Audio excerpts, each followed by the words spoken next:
Hey everyone, welcome back to the Smokin' Studios for another live episode of the Rocky Mountain Cigar Show. We have one of my favorite brands on tonight. I was just talking with Derek before the show. You know, this is a brand, and when we bring him on, we'll mention this a little bit more too to get his opinion. But this is a brand that's been around for 15 years. And I would say within the last about 5 years, they're really hitting their stride, and they're just producing just banger after banger after banger. I'm a fanboy in the sense that I buy the limiteds from this one. Um, so this was they're a hard company to get to come on, and so it's a real honor and it's a real privilege. But before we bring on Derek, just to let everybody know, as far as the winnings from last night's on the show, or last week on the show, I am getting all of those out this week, Friday. So I'm going to get all the names on Friday. Everything will be sent out. So for those of you that have been waiting or reaching out, I appreciate it, but just give me a little bit more time, and they will all be sent out. So without any further ado, because I've really got nothing else to say, and I really want to light this fucking cigar, let's go ahead and bring in the man, the myth, the legend, Derek Matthews. How you doing, brother? I'm good, Ryan. How's things? Dude, things are going great, and I'm so glad to finally be able to have Black Label, or we'll just say Oveo Negro companies on the show. Two of my, I'll be honest, when I first started really getting back into cigars, I didn't really understand that you guys were the same company with two different brands. It took a minute to click.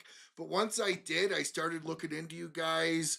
And like I said pre-show, and like we talked about in the background, the last 5 years, you guys have been just fucking destroying it. With exclusives, you guys, with limited editions. I mean, I have the boom box right here, and I told you this at TGS. I smoked half of it, and I'm saving half of it for whenever I feel like to smoke the rest of it. But I loved Now, that okay, package. now. No, I'm going to, but I want to buy another one, and then I'll smoke this half. But before we kind of jump into everything, Derek, tell everybody who you are and give a little background. Sure. Well, I'm Derek Matthews. I'm one of the owners of Black Label Trading Company and also serve in the role of the national sales manager.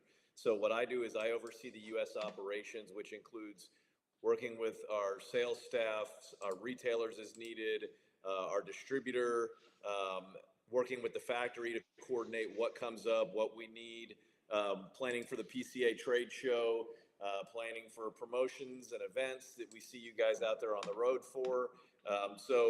I kind of, my title is National Sales Manager. I kind of think of myself as U.S. Operations Manager because the first name of that first hat isn't big enough for my head. Not because of ego, but because of too many things to keep inside of it. So, so that's kind of what I do. I joined the company as an owner in 2016. The company was founded in 2013. So yeah, we've been around for 13 years. 13 years. And when you're ready for it, I'll tell you a good way that I tell people. Maybe some of your viewers have heard me say before, but a good way to conceptualize Black Label and Black Works within the company and what Ovea Negra is, etc. So Yo, but go I'm ahead. gonna let you lead. I'm gonna let you lead this dance. So we're coming right back to that, but I've got to light this damn cigar. So this is the Killer Bee collection of Lanceros that I'm picking up here. So, but before we get into that, the only really segment of the show that we do, which is the "What Are You Smoking Tonight" segment, sponsored by Dunbarton Tobacco and Trust. This is one that I was just itching to get. And when I noticed that you guys had it was the 5 pack, right? It was the 5 pack. I bought two As of a them. six. Or six. I was gonna say I didn't feel like it was. I thought like it was a little bit more than 5. So I actually bought two of What these. it is it had two of the Killer Bee Lancero in it that you have, two of the Killer Bee Connecticut Lancero, and then two of the Hornet Lancero. So that's why it came out to be a 6 pack, and that's something we only typically do at two big events per year. Well, I think this is the last one of the first 6-pack I have. But like I told you, like you guys are a staple in my humidor. I mean, you guys just put this one out last year, right? The We morphine. have done that. We did an iteration of And it last year. yeah, We've done actually the morphine was the first limited edition we ever did, but we've done it a number of years, and that's actually the 10-year anniversary of the morphine. which was last year. Correct. Yes. So I mean, this is killer. So I was having a hard time deciding, and you guys are one of my Lancero companies, because you guys are also Lancero smokers, which I have a tendency to enjoy or to trust companies where I know the owners themselves are big Lancero guys when I invest that money to buy a Lancero from them. Sure. And it's only because if you love it, I know it's going to always be done great. But if you don't really smoke too much of it, you know, it might, I've seen it sometimes fall by the wayside. So I'm going to get this thing lit. Tell everybody, Derek, what are you smoking tonight? Well, tonight I have our core line Lawless. This is from our Black Label Trading Company line. It was one of our original blends that we came out with. We actually started one of the sizes that was an original size. Our Robusto was a 5x54 and was throughout the Black Label core line. We had a lot of retailers over the years clamoring for a tradition like a 5x50, which of course only 4 ring gauge. It's funny. That's one of those things where when you talk about it, it doesn't seem like much, but when it's in your mouth or when it's in your hand or you're smoking it, you can definitely notice the difference. Oh, yeah. So now we make both. We make what we call the Robusto, which remains a 5x54 in the Black Label line. But we also did what we call the Robusto Real, or a real Robusto, so 5x50. So this is the 5x50 that I'm smoking tonight, which is a Ecuadorian, a rojizo wrapper on this. And it's kind of a nice medium full offering that we do. We have another medium full in the line that doesn't turn the volume all the way up to 10, that has a little more spice called the Salvation. But if you want to go to 10, that's where you go to the Last Rites. Oh, I love the Last Rites. Geez, I think I just finished my last one a couple weeks ago. You know, I'm also going to be chasing mine down with the Hidden Barn. Really, really good. This is the 12 barrel or the small batch version that they do. What are you chasing yours down with? The old Dr. Pepper's Zero Hey, Sugar. dude, there's absolutely nothing wrong with that. Thank you so much, Steve Sock, for sponsoring the What Are You Smoking Tonight segment of the show. So, you know, there's absolutely nothing wrong with that. In fact, Abe DeBabna is the one that taught me, what was it? Small batch root beer. And Dr. Pepper actually does go really well with cigars. There's a lot of flavor in Dr. Pepper, Yeah. just in general, that does kind of match. This is the one zero drink I've found that actually tastes like the original. It's the only It's one. not as easy to find like Coke Zero, but I like this one best. And on that root beer note, forget that I'm going all in with the sugar. I like a craft root beer that they put out called Boylan's. Oh, I yeah. believe it's out of Brooklyn, if I'm not mistaken. But that's a really nice root beer to pair with our stuff too. See, Darker side of pepper. I haven't gotten too much into the root beers yet, just because I'll be upfront, like, I don't know. I have had some awful root beers, and they're just as expensive as beer. And I'm not a beer guy, but you'll go and buy a 4-pack of root beer for $10. $8, you know, you get Spreckers. I mean, Boylan's, you're up there. Boylan's, you're almost $3.50 a bottle. You know, Spreckers, you're $3.50, $4 a bottle. But it's interesting to me, like when you listen to somebody, oh, I don't ever drink soda. Oh, I love soda pairing with my cigar. Like the flavor profile of the human body is just completely schizophrenic in the sense of how it acts between person to person. There's no generalities to it at all. And that's what I've enjoyed about your line, because, and I might have this wrong, but my palate tells me Black Label is the stronger version and Black Works is the lighter variations. I might be wrong, but in my kind of, I feel like you have stronger, darker, fuller body cigars on the BLTC side.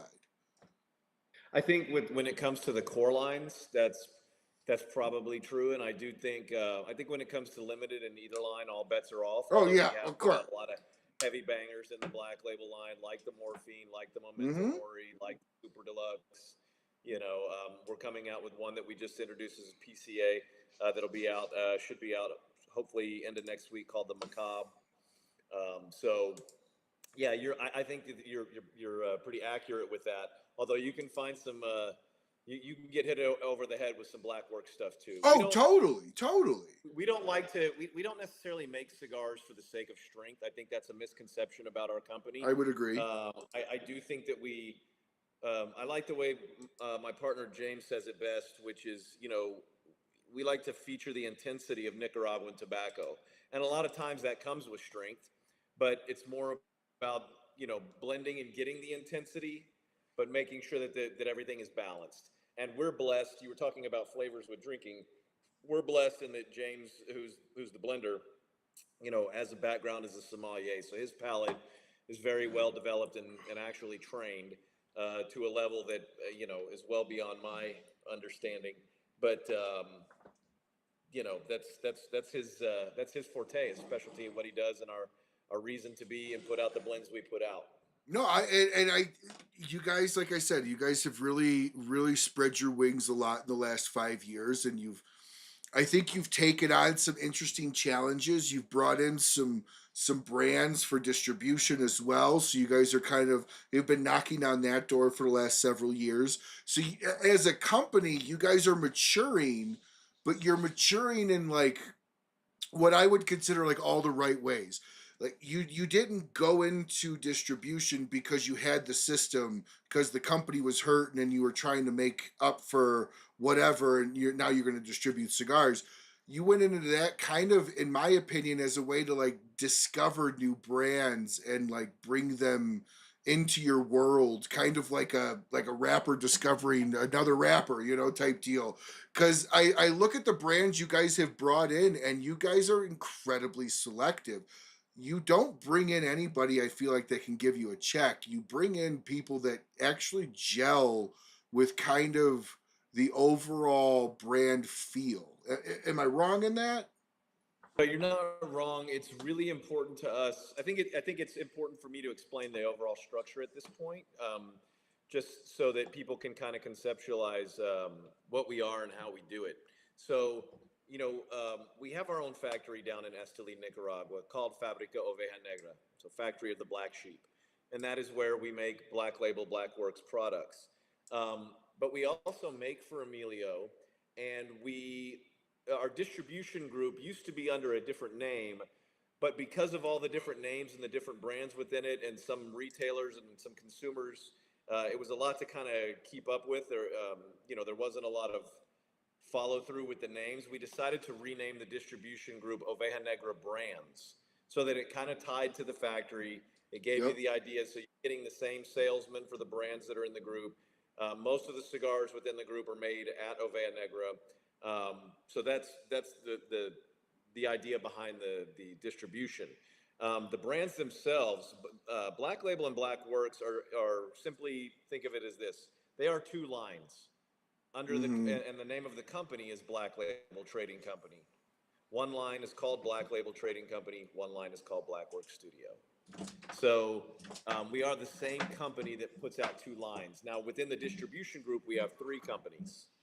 So we have Black Label, we have Emilio, and the most recent addition has been Apostate. To your point, we wanted to work with people that were going to be not only um, have a similar cultural take on the industry, but also that we're hustling and building their brands. Look, most brands in this industry are built on the road and through hard work, but we wanted to feel like we were working with people that were like-minded in terms of the hustle and the energy they wanted to bring and the creativity, while at the same time we felt like it would be good to bring something different into the distribution group, because the two brands that were already in the group were both Nicaraguan cigar brands, ours and Emilio.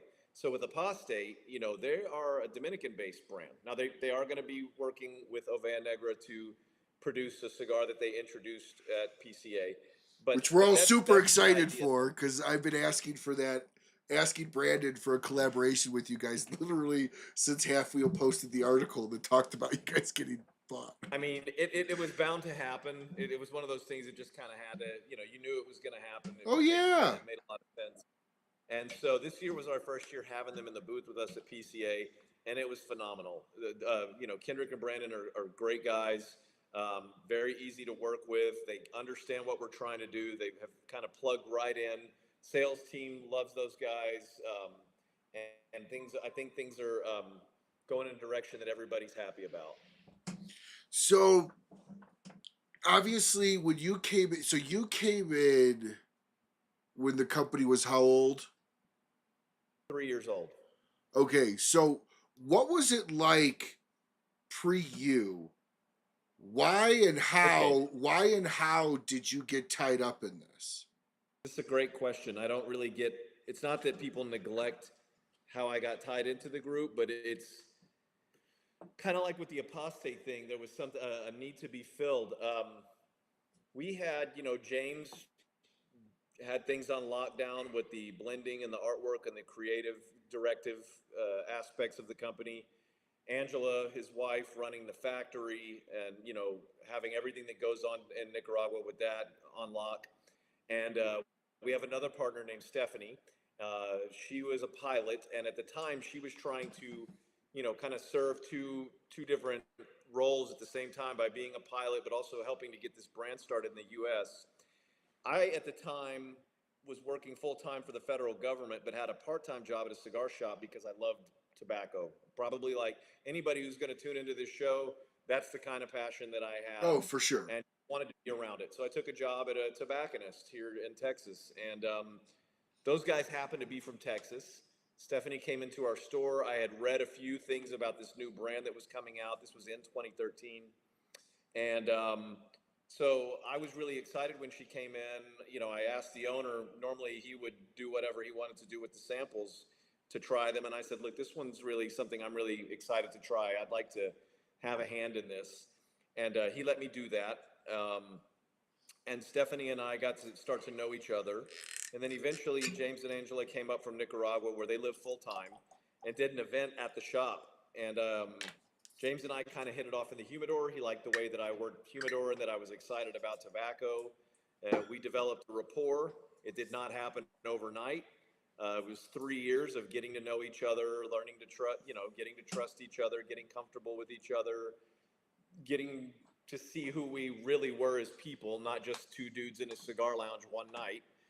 And, eventually they approached me and said, hey, we've got things locked in down here.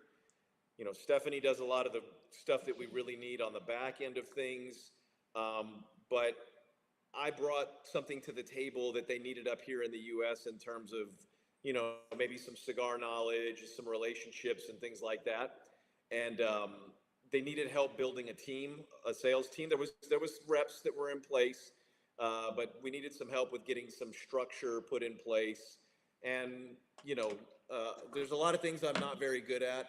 One of the things I am pretty good is those kind of things. So I developed, our policies. I helped to build our sales team. And so anyway, long story short, in 2016, I came on as a partner in the company. So that's how I kind of came to be here. So when you said you helped develop policies, what do you mean? Like HR, how they cure tobacco? That's kind of a joke when a rep's unhappy with me, and it's a good rapport. We do keep it very professional, but it's also when we both know that it's a dead end, and I understand why they might be asking for something, but it's just not feasible for the business. And I say, well, I'm sorry, we're not going to do that. And they kind of go, well, I'm going to report you to HR. I said, all right, let me go change my hat, And then I always end it with, I'll be sure to let Derek know that. So, no, it's more about like how to run events. What do we want to offer? what makes sense to, how do we protect our brand? How do we make sure that, how do the reps know how to get car stock? How do they know who to contact with our distributor or me? Like, we just needed to build out like a highway system, and then the off ramps and all these kind of things that the business needs. And so that's the So best way I can kind of paint the picture, I think. if I had to throw a percentage on it, say there was 75, 80% there, you then built out that 20%. How much of the groundwork did you lay that they didn't have pre you? I wrote the handbook So a lot. So, but that's a lot from though. scratch. I wrote So, the handbook. but that's a ton, right? So you kind of came in, uh, and again, if my perception is wrong, please correct me. But it almost kind of sounds like the business was being successful, it was doing well, but it wasn't structured, it wasn't mapped out, it wasn't laid out as far as this needs to do this needs to do this, we need to do events like this, we need, and then they just had, essentially you came in and kind of capped everything with like a almost an internal structure and guidelines, and said, okay, I'm going to take what you did great and I'm going to make it better by just kind of making everything equal, and or not equal, but does that make sense? Yeah, I kind of think about the image of a puppy comes to mind, right? Like, you can see this dog. It's a beautiful breed. You Okay, look yeah, at its you were the paws. instructor. They're massive paws, and you're like, man, this thing, the pedigree is there. You know, we got the blending, we got the artwork, we got Stephanie covering all the back end stuff. But Yeah. somebody needs to come in and train this dog. Yep. Somebody needs to make sure that this dog's getting the diet that this breed needs. And that's kind of an analogy for me to say that I think that's what I brought to the table. I think when I came on, we were somewhere around 150 accounts. Today we're up over 500, which is not to say, our goal is not just to blast out as many accounts as we can get, No. but we wanted to build it and build it the right way. So part of my policies and what I talk to the team about is I call them spaghetti stores. We're not really interested in being what I refer to as a spaghetti store. And by that, I mean, mom takes the thing out of the pan, throws it up, or at the pot, throws it on the wall and sees if it sticks or not. To me, that's a retailer. They might bring your brand in, they might set it on the shelf, but then they walk away and they wait to see. You call them in a month or two and you're like, how's the brand? I'm going to be coming by. And they say, well, it's not really moving. Yeah, Like, they're okay, mad at well, you. but yeah, what have you done have you talked to them? Have you given them I spent a lot of time giving you our story and resource material. And, so what are you doing to support the brand? And if they're not doing anything, I call that a spaghetti store. Yep. And I've learned we're not really too interested in being in spaghetti stores. Well, you can't. Right. We want to be in brands who are ready to take it and put the sauce on it. You know, they want to partner with us. They're invested in getting behind the brand, understanding it, knowing the difference between Black Label, Black Works, what's core, what's LE, why should you order LE, in this way, and how many do we do a year? Why get to our booth early in the PCA trade show versus waiting till day 3? Those are the people that are really the hardcore people. Those are the people when you look at us and you say, hey, you do exclusives. You do one for our field. You do one for Smokers Abbey. You do one for, Oak Glen Tobacconists. Tooth and Bear. We'll shout out Tooth and Bear. Tooth and Bear guys. Look, the Tooth and Bear guys are a great example. They started small. They're a small company, but they're a passionate group of young guys. Yep. Who, kind of like Apostate, we felt like these guys have the right ethos. They're looking at things the right way. They're excited about us. We're excited about them. They're behind the brand. Let's get behind them. Well, I'm curious to hear your standpoint on this. Okay, I don't know how much of, because this kind of falls right into what I talked about 2 weeks ago, where you had said we want a retailer that works with us, not a retailer that just throws our product on the shelf and then is angry when it doesn't sell. So there was, I think his name is Aaron LaVega, if I'm correct, or Aaron Vega. Name kind of rings a bell. Who's Aaron? From La Vega Cigars, small boutique. Nothing wrong with him. He was on the show, like absolutely. He's a really good guy, but there was a podcast called Simply Stogies. Again, not ripping Simply Stogies, everybody, just citing the source.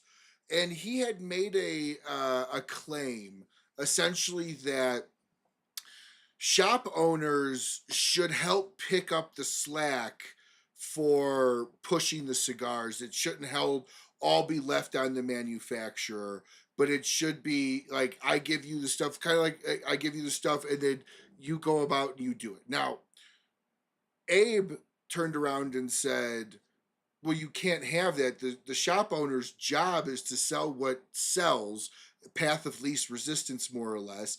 Yes, if it's a good shop owner, he's going to work with you. But there's some that just path of least resistance. I carry everything legacy. Okay, so from a boutique brand like yourself, what are your expectations when you walk into a shop and open a shop?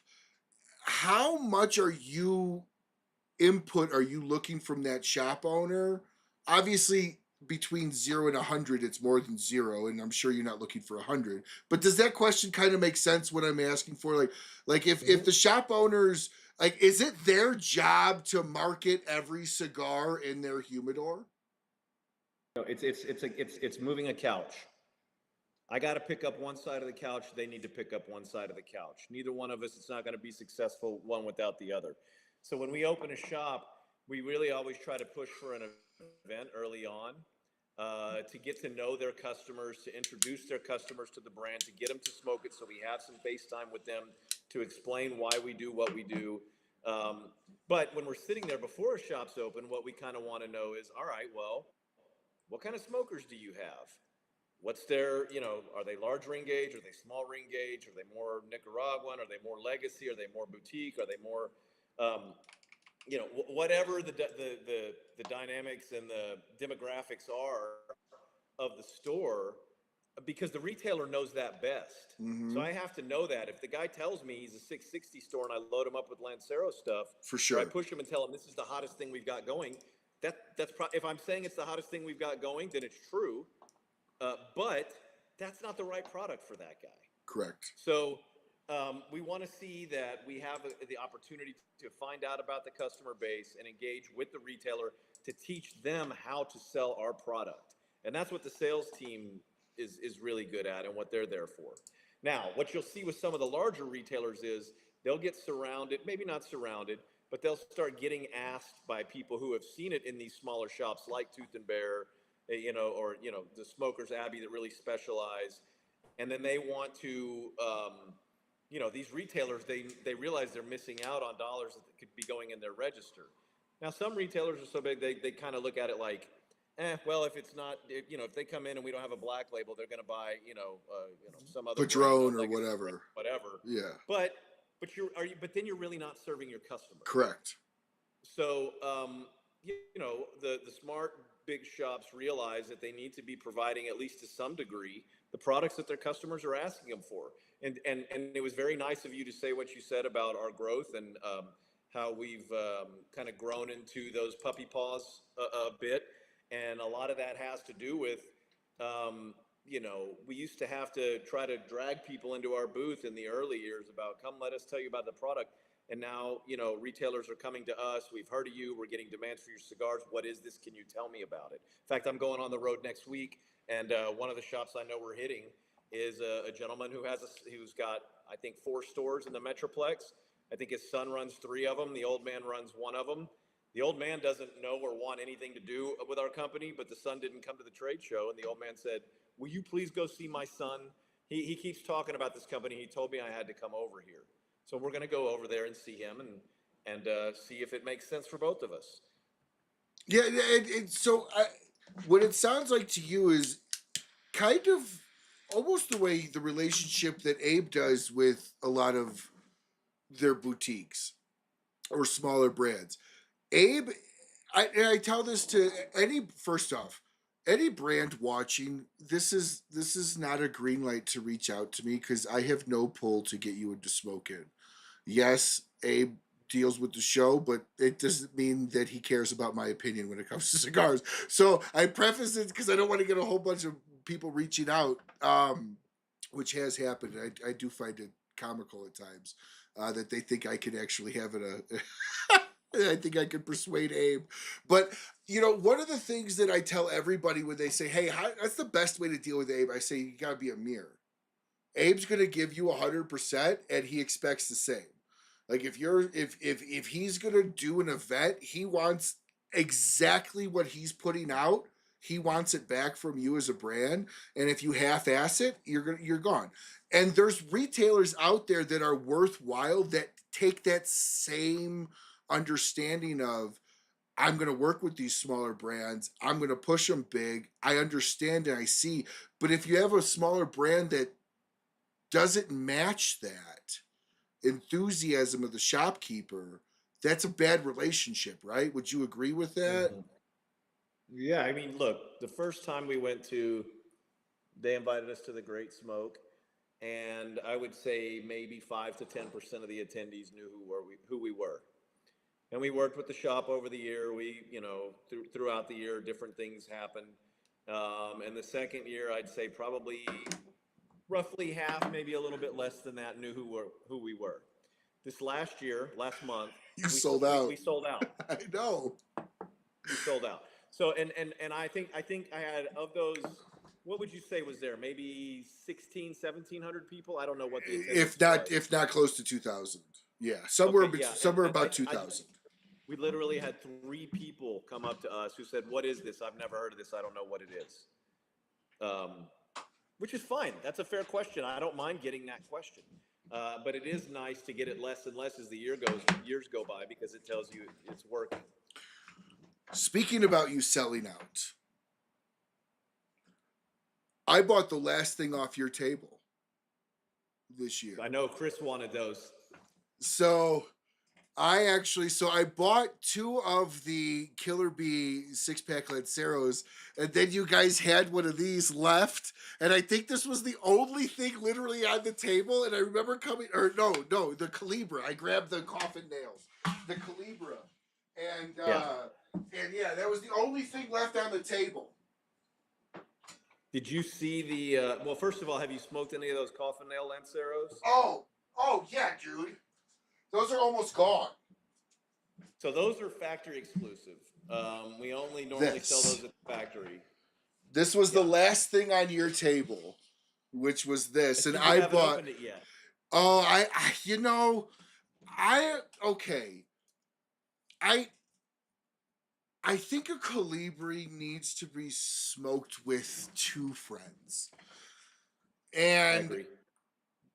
I'll open it to show everybody what it is. But I think it needs. So I probably won't smoke this until at least my brother-in-law comes down, and then maybe I'll just save one for me. But yeah, when I saw this, I was like, "You gotta be kidding me! This is even left."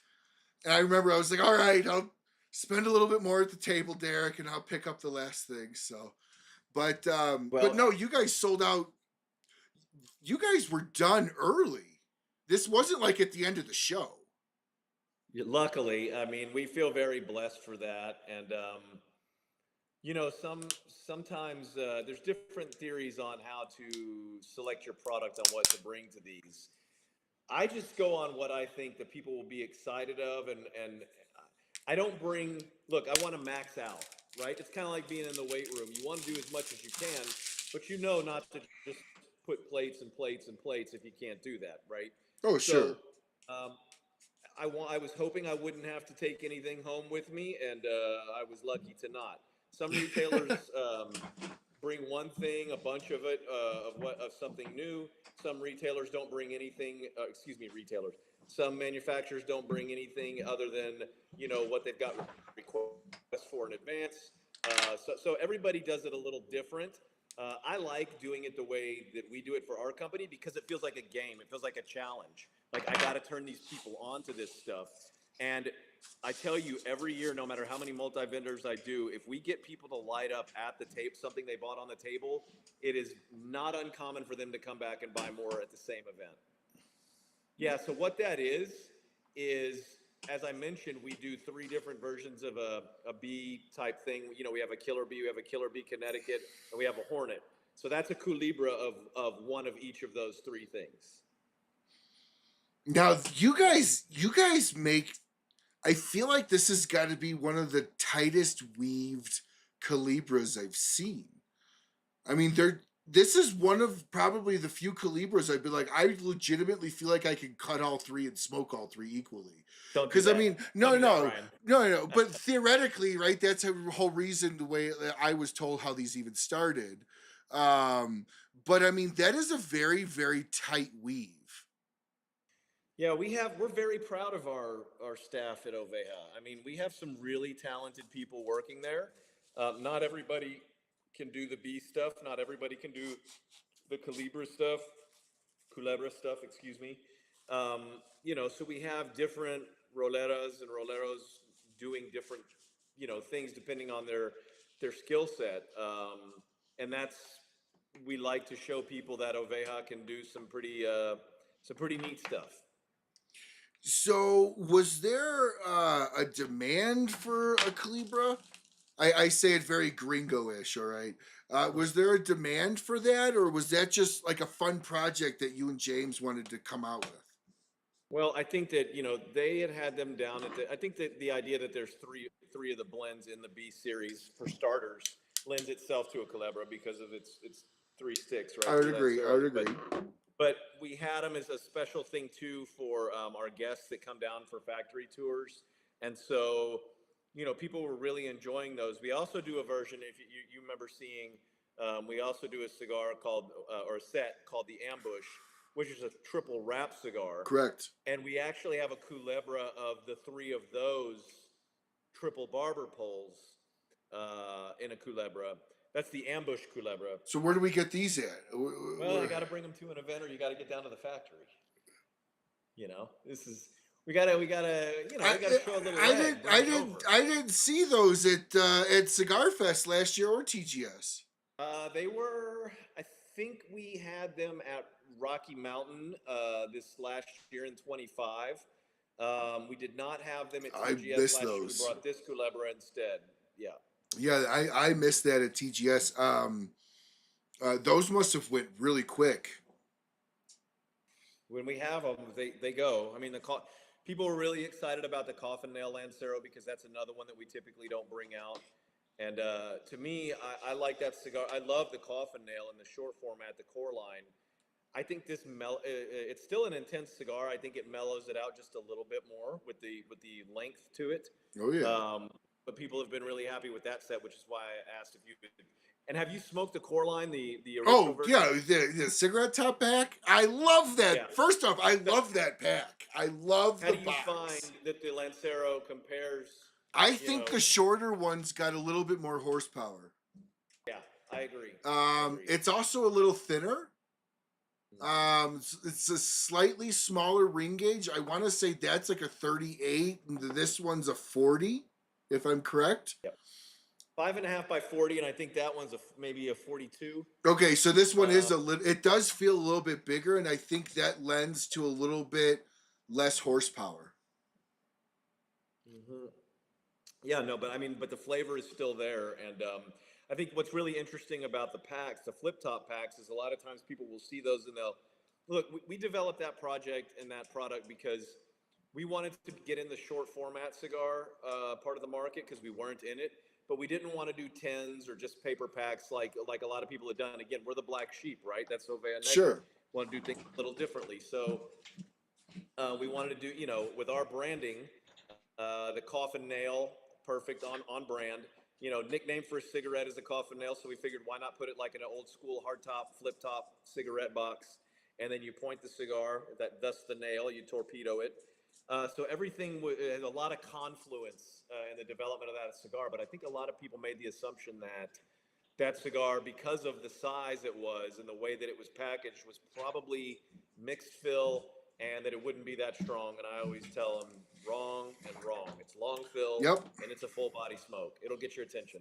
Yeah. So this is for anybody that doesn't know what he's specifically talking about. If you're new to the brand or hearing these names for the first time, This is the original coffin nail. I told you I'm a fan of the brand, dude. I got you guys are in my Thank you, Ryan. humidor. You guys are in my humidor. So this is the original coffin nail, and this is what I picked up at TGS, and I there was no hesitation on these. And this is the Lancero, the full Lancero version of the coffin Right. nail. I would say this is, if you baby it, 45 minutes. And this is a regular Lancero time. So it does, even your shorter one though, it doesn't burn super fast. It's not a 20-minute cigar, even though like I would look at this and go, I've tried it in 20 minutes, but it generally holds out for 35 to 45 minutes, which Yeah. for this size is exactly where you want that to be, in my opinion. In my opinion. I agree.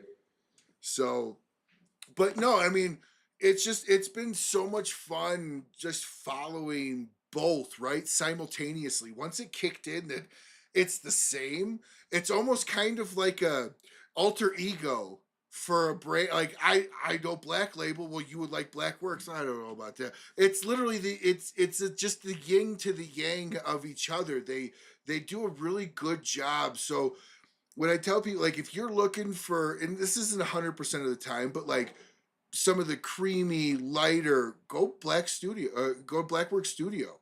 And if you're looking for something a little bit more intense, you go BLTC. And again, that's my palate, in my opinion. But I it's interesting where I feel like this would be a fun line for Blackwork or Black Label. Blackworks kind of fills in the gap on the missing. Does that kind of, they're very symbiotic in the sense that they're different brands, but they cohesively work enough to say where one drops, the other one picks up, if that makes sense. And this does that kind of make sense what I'm saying? Yeah, I mean, I think a lot of what happened, like I said, with the confluence of the way the branding of Coffin, that we've been. This is how I know we're meant to be doing this stuff. Because all these things they did, like the stuff with the apostate and the stuff with the distribution and the stuff with the packaging and how the coffin nail came to be, and with James's blending and how I came into the company, all of these things have been happening very naturally, and they have always been just a little bit more than hey cool. They've always been like, oh wow, that's kind of amazing. Um, so with Black Works, the story behind it there is, that was James developed that second line around the time that they were starting the factory, because we didn't always have our own factory.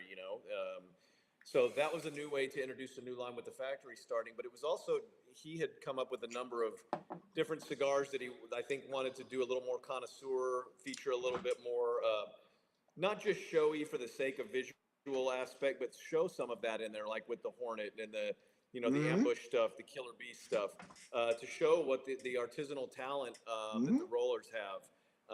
And so it was a way to introduce a new line and celebrate the opening of the factory at the same time. But what's So, great about them is they're different enough to be two different brands. That's right. that's where I give you guys a kudos, right? Because you haven't let one brand feel overtake the other or vice versa. You guys have done a really good job. And I don't know another company out there that runs two brands simultaneously the way you guys do. I'm sure there is, and I'm sure I don't know them, but that's what I was trying to get at is like you guys are different enough but similar enough at the same time to fill in gaps in each line's portfolio, if that kind of makes sense. Yeah, well, we always um want to do things that make sense under the umbrella. There's a lot of things Correct. that already exist outside of other brands and things outside of umbrella. They do them and they do them well. But the things that we're going to develop and brand and blend are going and market are going to be, they're going to make sense in the Oveja portfolio or culture, if you will. Correct. And so we want to get to some show questions here. Any events in Wisconsin coming up that you know Actually, of? I'm actually talking right now with my rep that does the Midwest. I'm going to be making a trip up there in I believe it's June, and I know we're scheduled for something in outside of Minneapolis, and we're going to be doing something. I think he was talking to me about putting something together for Wisconsin, but I tell you, um, I don't know the answer right here in real time. But our website, which is ovejanegracigars.com, it's OVEJANEGRA cigars.com, has a part up there that says events. And when we get events scheduled with the retailers, we immediately have them added to the website. Okay, So so keep an your eye on that. website's updated in real time. Yeah. So keep your eye Perfect. on that, Mr. Wisconsin or Mrs. Wisconsin, whomever you are. Collins Cookout. Okay, great. Yeah. So take a look on there, and if we get something going in Wisconsin, you'll see it up there on the site. And then we had somebody here, Tony, talking about how lost the comment here. The ring on your website looks like the Sly Stallone ring on the movie Expendables. Oh yeah, we actually, yeah, you're talking about the big one, and it Yeah, does. yeah. We actually customize that with rubies or diamonds or what other stones too. But we actually have two rings up on the site. But I know the one you're talking about, and yes, it does look like that. So, as you guys are kind of coming into your maturity as a brand, you guys are now being very well noticed. How are you saying no to retailers? And I'm only asking Well, the question because I do feel there are retailers that aren't worth going into in general. I mean, having come from the retail world, it is a little bit of a bitter pill to swallow because you don't want to believe that there are retailers out there that you wouldn't. It's not that you don't want to get behind them. We'll get behind anybody that wants to work with us. But it becomes pretty obvious within the first half hour of sitting down with the shop as to whether or not, they want to do, and we don't do it just on an eye test. I mean, let's not lie. The eye test is a part of it. You go in and look and you see nothing but legacy brands. You kind of got to ask yourself, well, is this really going to work? But if you see that, and maybe you don't say it, and they talk to you and they say, we've always been a legacy shop, but we really want to try to get into some other kinds of things like what you guys are doing. Okay, well, let's give it a shot. Can we talk about an event? Does it make, also it depends. We do have some. It's not that if a shop is located in a remote area, we won't open them. We will, but the shop has to be willing to understand. Like, if you're in Alaska, I can't send a rep in there, every month to visit with you. Or if you want to And do an hopefully event, you people got who to open do. shops in Alaska know that kind of thing before they do that. If not, that's a they thing and not an us thing.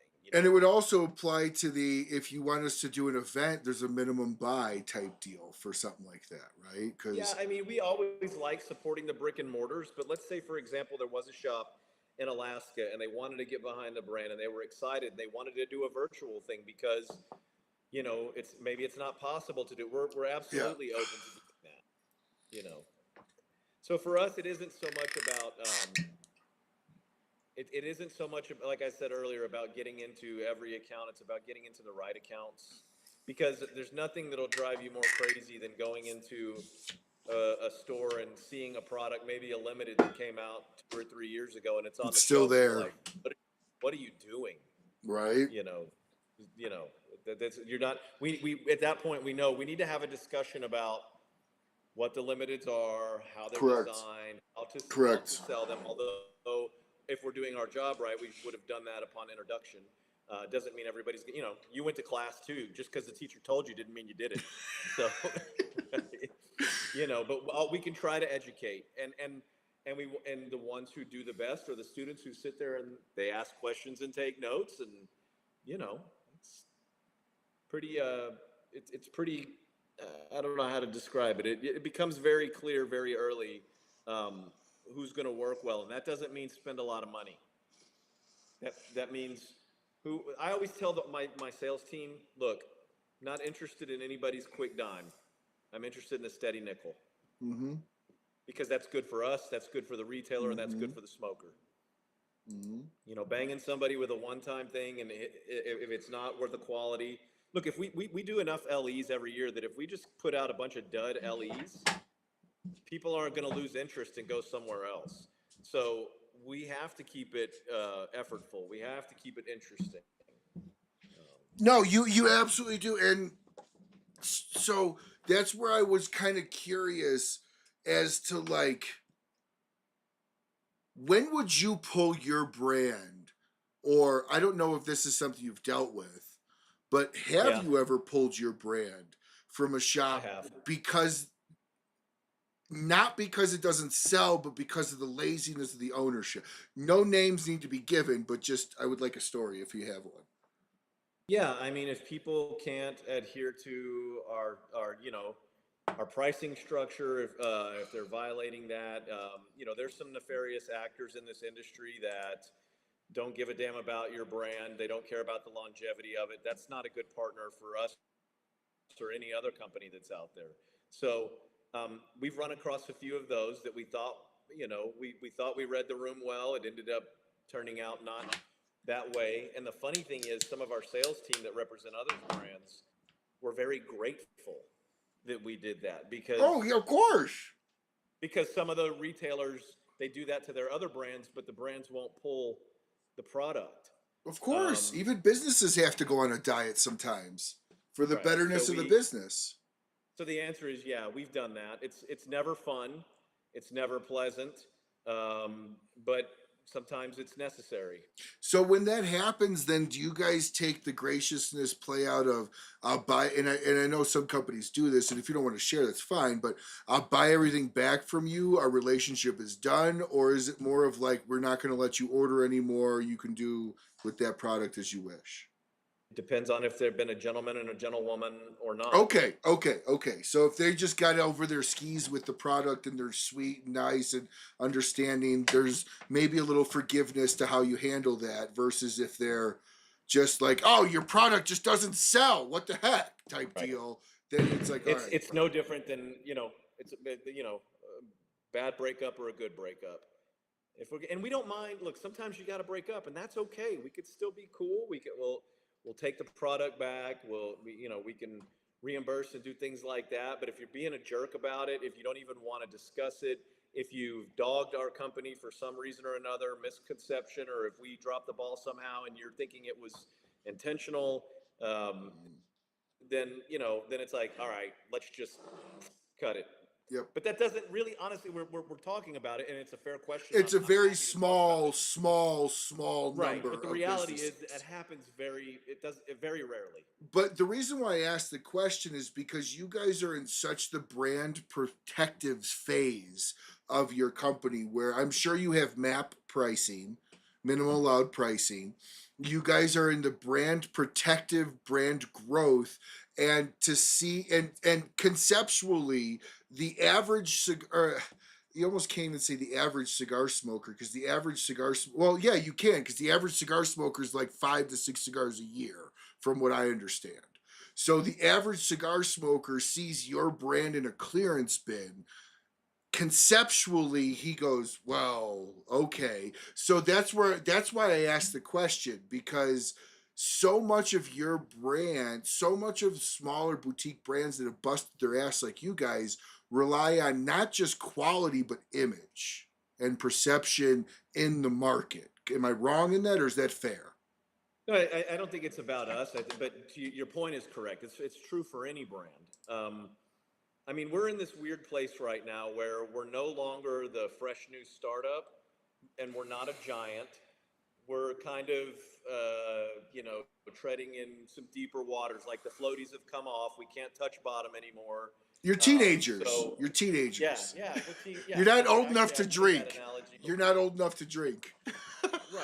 So I mean, so part of that, I mean, as companies grow, if they're doing it the right way and there is demand, you do face more of those challenges as time passes and as things get bigger. But ideally, when those things come up, I always like to try to have the discussion with the retailer and say, hey, Sure. maybe you didn't realize or maybe you didn't remember. I try to have grace. And that's where I want it to be a gentleman or gentlewoman thing between all of us. Um, Sure. and if it can't be that way, then we'll just go a different direction. So I want to kind of move on here to the sales aspect, right? Anybody who watches this show, I've been in sales 25 years. I am a sales nut. I'm the guy that looks forward to the training seminars for days. I can't fully explain that I'm fucked up in the mind like that, but I enjoy that aspect. I like the psychology of it. I like I like the struggle for a yes. Much better than a lot of things. So what I want to you were brought on, and one of your main tasks when you said at the beginning was you were brought on as head of sales, sales director. As a co-owner, I'm going to say we'll just say VP of sales. Okay, um, what was what was a what was something that you changed right away that they were doing pre you where you were like, we're not doing that anymore? Event structure. I It, mean, flat out. explain. And having worked on the retail side, I saw it wasn't a black label. It was an issue for black label. It's not a black label issue. I stood there many nights for events when I worked on the retail side when a rep would come in, the owner would be standing there, and I'm like, all right, waiting for the owner of the company, excuse me, the owner of the shop to tell me, what am I running? What am I talking to the customers about tonight? What are the promotions? What are the deals? And so many times it was, all right, Al, what do you want to do tonight? I don't know, Bob. What do you think? 5 and 1, or 6 and 2, 10 and 3, and just all that happens with that is the company loses their ass. They do. I'll tell you something that I don't know that I've ever said on a cigar show like this, and that is this: events, they can be great. There are some very rare where you actually make money, but events, you're wanting to break even.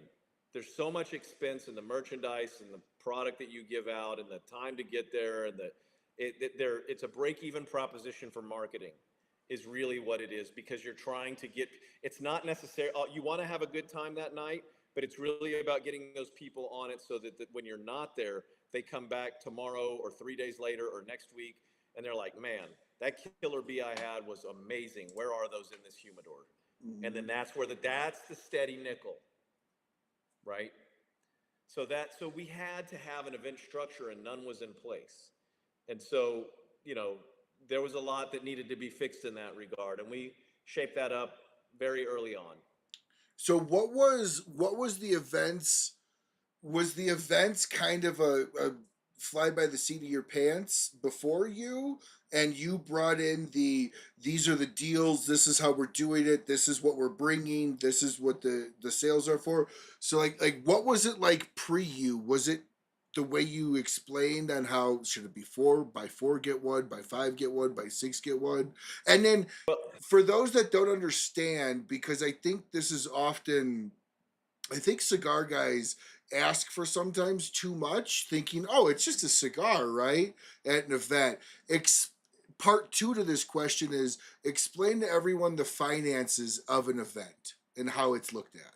Well, I mean, the first part of your question is, it's when I don't want to disparage anything that was happening before I came, because that puppy was doing what the puppy was supposed to do. Sure. But it did need to start getting some training. So it's not that it was a mess. It just needed to know when to go outside. It needed to know when to eat. It needed to go when to go in the pen. And so one of the things that I started insisting the retail team do, or the sales team do, is before the event is to be sitting down with the retailer and saying, hey, we want to do an event. You've agreed to an event. Let's talk about what one of our event looks like. If you do X, you get this. If you do Y, you get this. Does that work for you? If that works for you, great, let's do it. If it doesn't work for you, let's do one of two things. Let's figure out what you think would work for you, and then we get to decide whether or not that works for us. You're countering with us. Mm-hmm. Or, hey, you know what? I don't know that an event here might be the best thing, but the product seems to be getting some traction. Or let's see if you know how to sell it. And we don't have to do an event. We would like to do an event. As I mentioned earlier, it's very important to us. Sure. We're not just going to, kill it right there if we can't get an agreement on an event structure. But the second part of your question is, you have to bring something, in my opinion, And we'll give people, look, let's take the porcelain, for example. That's a core line. It's the mildest thing we make. For events, we have event-only cigars. We have event-only cigars that we sell through the retailer. And then we have the, what I call the and one, or the enticement cigar. That is the one that you get that you can't, it doesn't have a UPC. You can't buy it anywhere. We don't sell it to retailers. It's just something we have at the events as the enticement cigar. It's the fanboy favorites. The thing. The fanboy favorites. Right. And it's a medium full body cigar. If I have somebody standing at the table and they do the deal, they do the buy-in, and I go to give them that cigar, and they're like, well, they've bought nothing but more things on the milder side, then it makes sense for me to give them a porcelain, even though it's something they could already buy. I don't want to give them something as the enticement cigar that they're not going to enjoy. But so to that end, the way that the structure works is a manufacturer manufactures the cigar, whatever their cost is, which includes the materials, the labor, the import, the shipping, with the S-chip, all the taxes, all that stuff. The retailer buys it at wholesale, and then they sell it to the consumer at retail. And so you have to look at how are the margins working here? Like, we're making this much, and then the retailer's making this much. So some retailers want you to give away the house, and you're like, I don't mind being here participating and giving something, but I need you to help me with, kind of like what we said earlier, pick up your side of the couch. Correct. Let's run something that makes sense for both of us. And there's room in there for that. But some things in this industry have happened with bigger legacy brands that have pockets that go far beyond tobacco, that some parts of the industry have been trained to just give the house away. And then what you're doing is you're training the consumer to expect that. Correct. And then I show up, or one of my reps shows up for an event, and they're expecting, hey, they bought 10 cigars. They're expecting a hat and a patch and a free cigar. And it's like, I go broke. I can't eat if I do that. So how do you as a brand, because I'll name drop here, you don't have to. Drew Estate is probably the most prolific swag giver on the planet for the cigar world. They're very good at it, by the way. They are exceptional. I mean, literally some of the best swag I have gotten. I have what would probably on Amazon sell for $150 bottle whiskey holder with glasses and an opener and everything, right? And so, like, how do you as a brand convince the swag heavy people that, I mean, there are swag buyers, right? There are people that buy specific things for specific swag.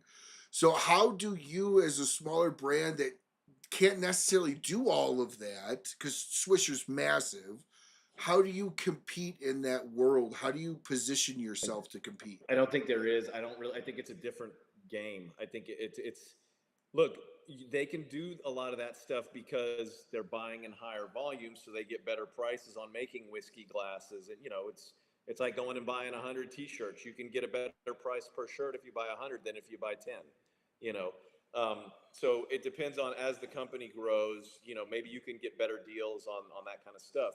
But we find that 9 times out of 10, people that come to events are there for cigars. They're there for tobacco. They're happy to get a cigar that they can't get anywhere else, which is what we specialize in. That is our business and what we do. We're not a t-shirt company. We're not a hat company. We're not a backpack company. We have that stuff, but that's not our specialty. So for us, it's more about talking to the consumer about, I hear you. You want, maybe you're a shirt person or whatever. And the other thing with shirts is, even if I buy 100 of every size, the old joke has been made many times in this industry about, I don't think there's anybody who doesn't wear anything XL and up in this industry, right? So that includes me. The fastest sizes I gave away was 2, 3, and 4X. Well, right, but inevitably, there's going to be 3 people at your event who are a medium or a small, sure. And now they feel let down and sorry. So So it's more about, don't buy, this is a custom hat for me. I made for myself, right?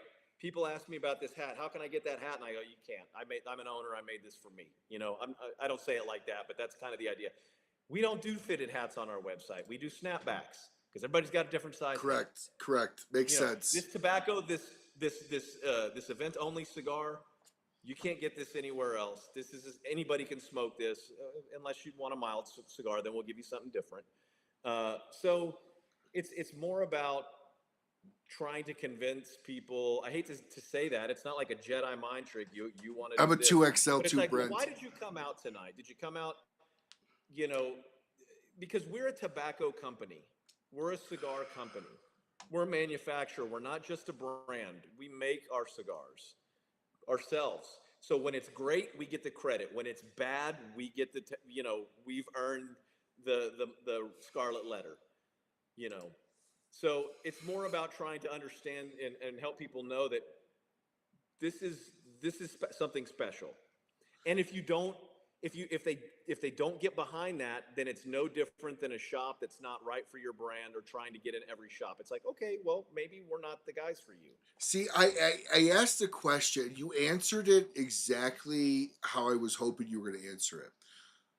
Because effectively, I'm gonna paraphrase what you said. Fuck the swag. It only matters about the cigar. And look, what you said really does resonate, and that's why I wanted to bring this topic up to you, because you guys are at a point where I think some people feel you guys are massive because they see you everywhere, and then others that really know the industry go, you guys are still in that boutique world. So when people harp on you for swag in the boutique world, what they don't understand is it's the equivalent, and I say this I've said this so many times. Boutiques, and when I say boutiques, I'm smaller brands, non-legacies, okay? It's the equivalency of college versus professional, right? College basketball, you got people that'll play with a broken ankle almost, okay? And in professional ball, you got LeBron James who flops left and right because he tripped over a fly. And load management. Correct, but it's the me, you're supposed to love me, versus the college guy who gets up and goes, no, I'm gonna make you fucking love me. I'm gonna prove to you why you should love me.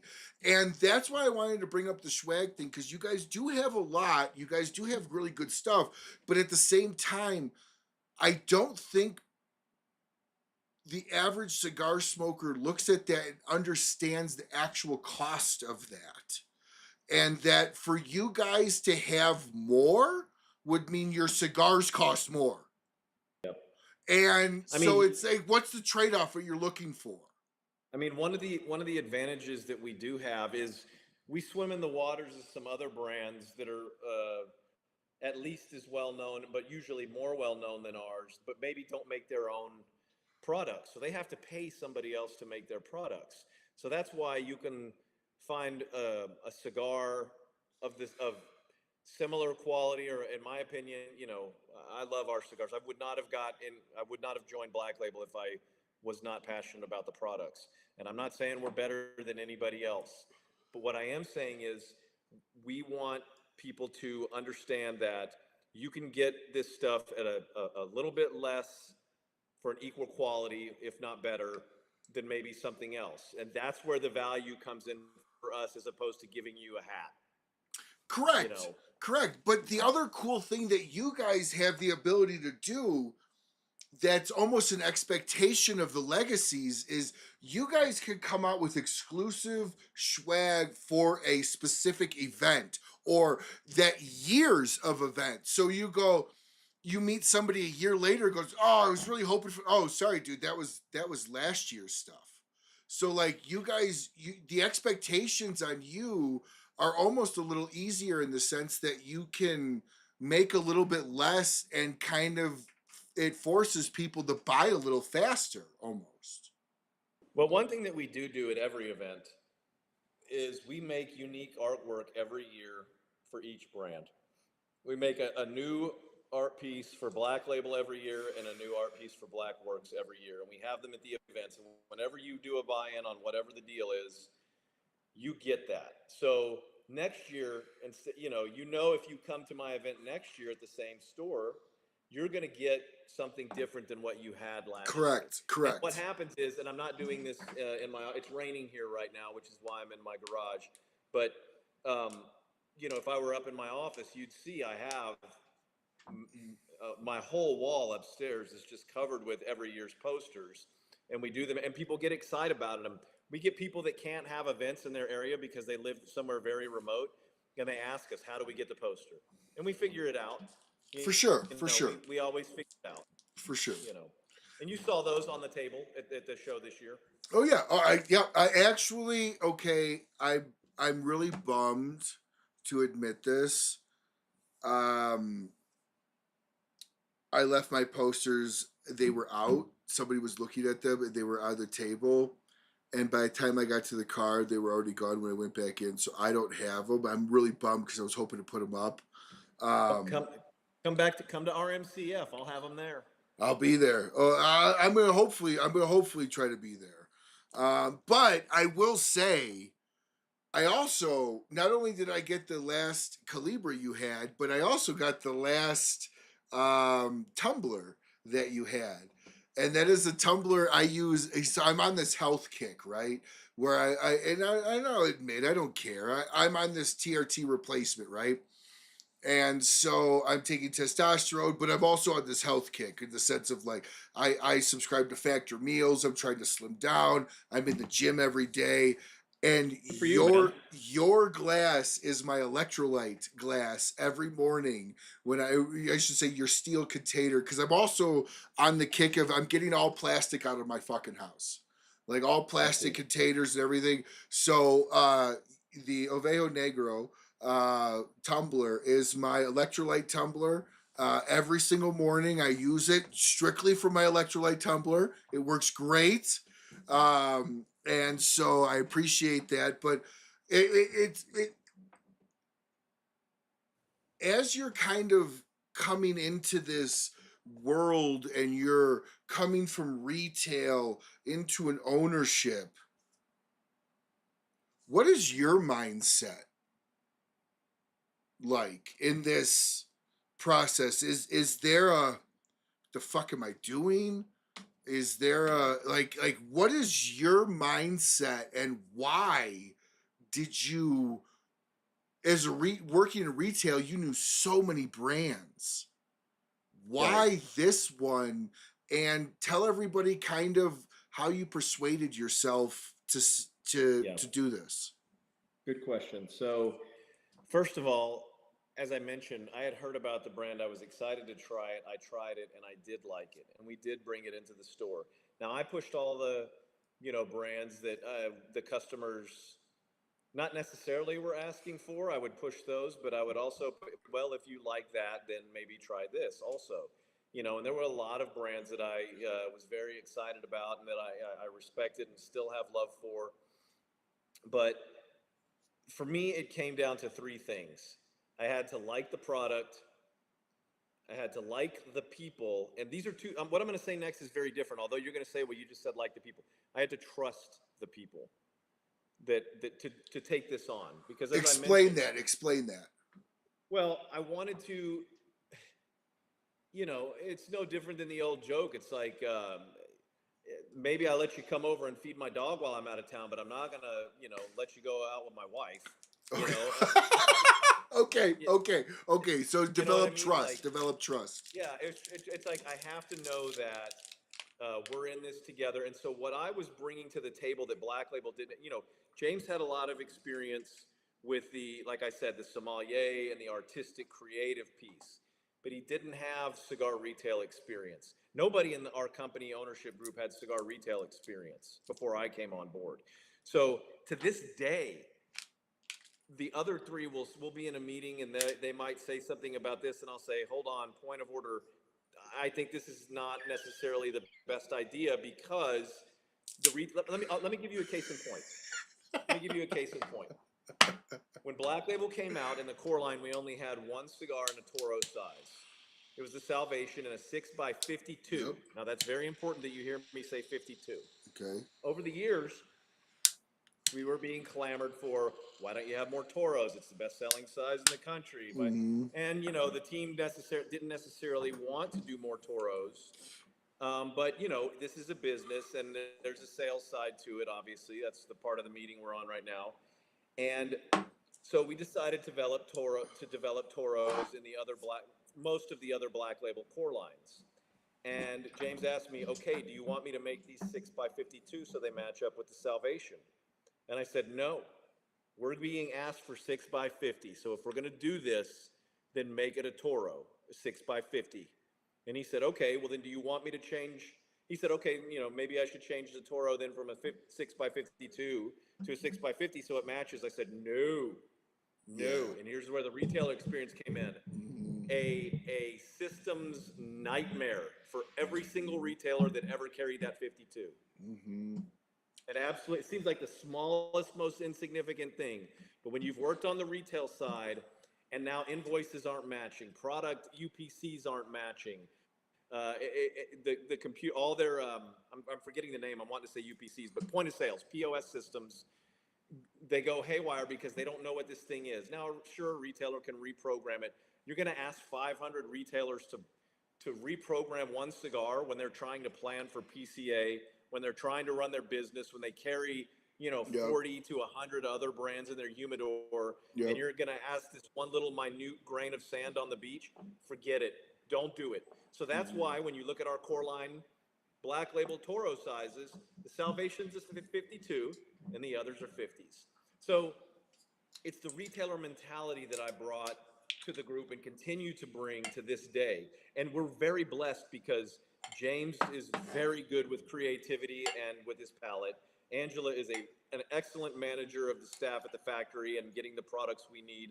Stephanie is very good at the back end, all the stuff I was talking about earlier, the books and licensing, taxes and all that. And I'm good at working with the retailers and the sales aspect of the business.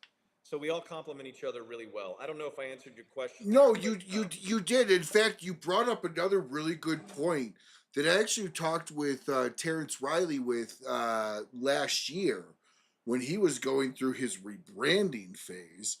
What you saved yourself was oh, it's different. Oh, you reblended it. So the fact that you saved the 6x52 to stay that and then did others in the 650, you saved yourself the fucking headache of people going, it's different. Even though it really probably isn't. But it's different. It's different. Why is it different? We even faced that challenge with I think it was 2019. Prior to 2019, maybe it was 18. Don't crucify me if I got the year wrong. Oh, we will. We will. But you know, all of the Black Label core lines had the top band, the main band, this band, was all the BLTC logo, and the only distinction you could make was the footband on the bottom that would say Lawless or Last Rites or Salvation.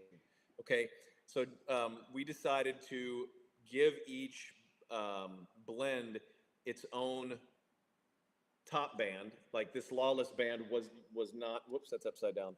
Was not always. No, it wasn't.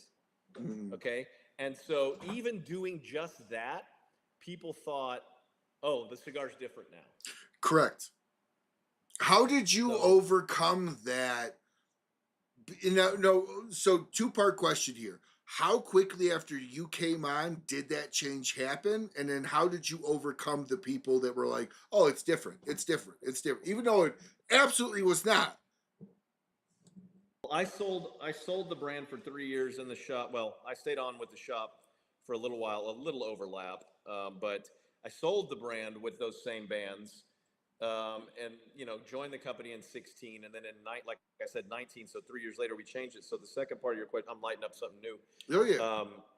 Yeah, well, not new, but new. I'm sorry, I missed that you had already said 3 years later you changed the bands. I'm sorry about that. No problem. So it just became a matter of. It's very labor intensive, but it's a one at a time conversation. Massively labor intensive. And you say, no, we didn't change it. That's it. So then when when that whole change happened, where you were able to now distinctively tell each line from the others, what did that do to sales, and what did that do to repeat business? Retailers loved it.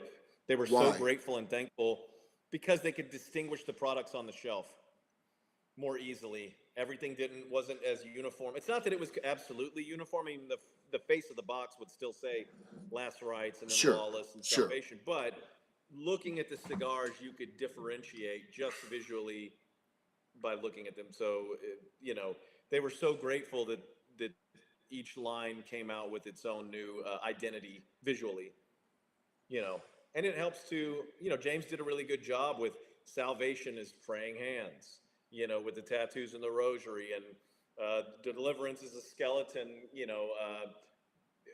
I say hands, but more of an arm. You guys might know that logo. The Lawless Sure. became more of kind of a Western theme, Yep. steer skull.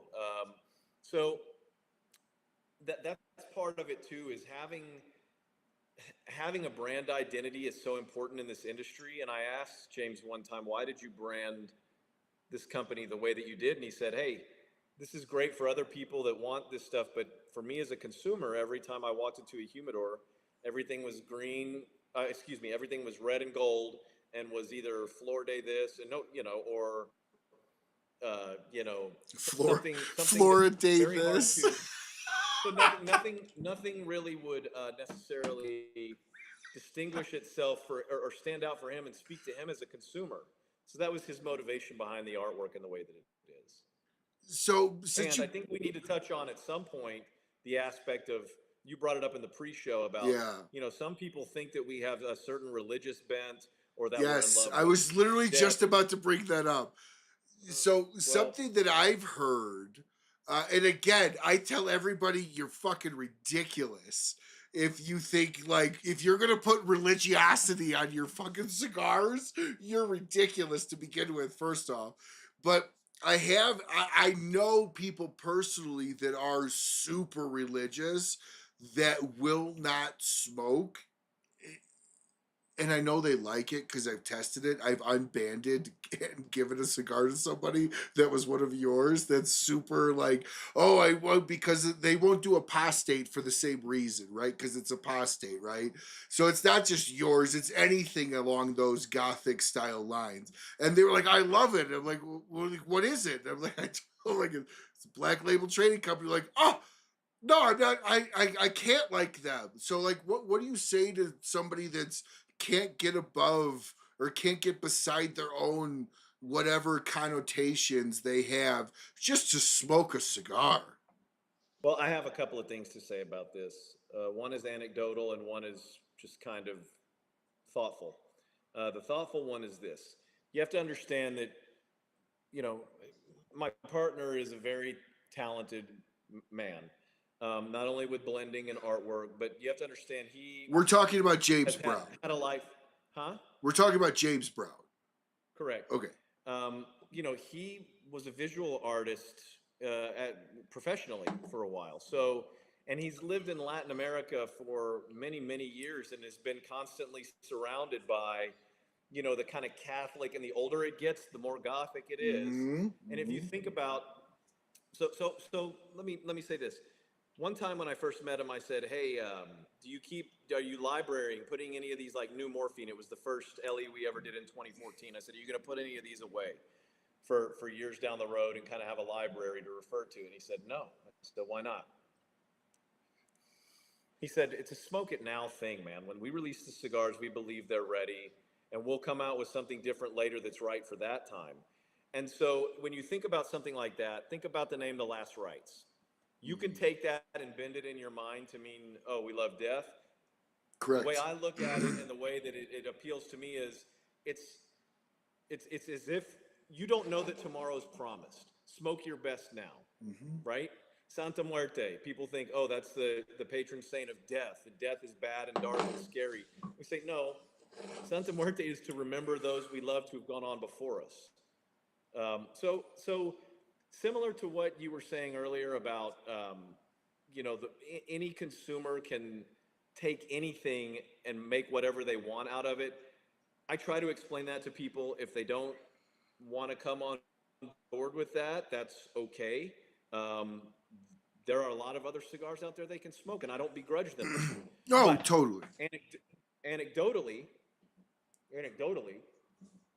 there was a retailer who, when we came out with the morphine, decided he no longer wanted to carry Black Label. Okay, we had not yet come out with Black Works, and that becomes important in a minute. But my rep told me about it. I happened to be in the area a few months later. I went in, I positioned myself intentionally in a certain spot of the humidor and talked to the retailer about, hey, you know, my rep let me know you weren't happy about the branding for morphine. You know, can you talk to me about that? And he said, well, I just find it offensive. I think cigars shouldn't be offensive. They should be, you know, appeal to a wider mass, wider base. And to me, I think that that's offensive. And I said, that's fine, and I respect that. But you do realize, and like I said, I stood where I stood on purpose.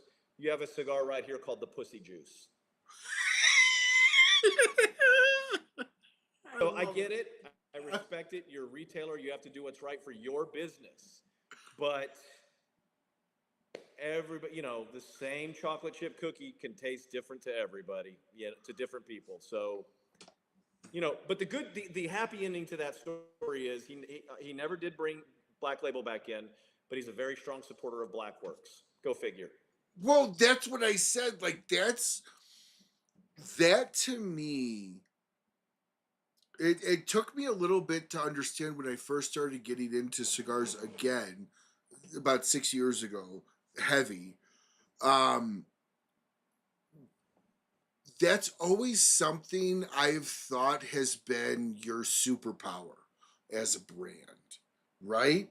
And that's why I said Black Works is literally, if you, in my opinion, just me, if you don't smoke Black Label as well as Black Works, you're missing out on the entire, not just the entire portfolio, because you're missing out on the entire cigar, but you're missing out on the full movie. You're missing out.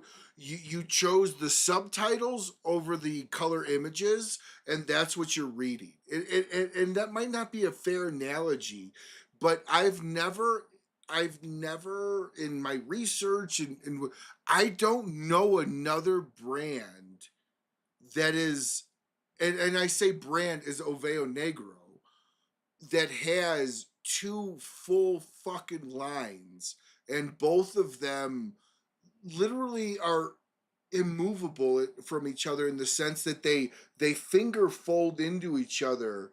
With where the one is missing, you can literally go, well, go check out Black Works. That's gonna fill in the gap. And then a smoker of Black Works, you can go, well, go smoke Black Label. It's gonna fill in your gap. Does that make sense? Like, Well, to me, it's like you yes, offer so much. To me, it does make sense, but it's, to me, I think more of something like Voltron. Like each one is a thing on its own, but it, as a whole, it can come together and be a bigger thing for you to enjoy. Correct. Yeah, it's kind of like, if I only smoke Black Works, I've not seen the whole movie. I have not had the full experience. And that's not to say to anybody that only smokes Black Works that they're wrong. But it's kind of step outside of whatever understanding you have because of the artistry or because of whatever, and experience the full movie, experience every aspect of it, because it really is a lot of fun. I mean, again, I'm not, when I say, like, again, I'm not kidding. Like there's a reason why I like both so much, because they both offer such a unique story to the cigar. But at the same time, it's kind of a choose your own adventure book, right? That's the way I'm just thinking of it now.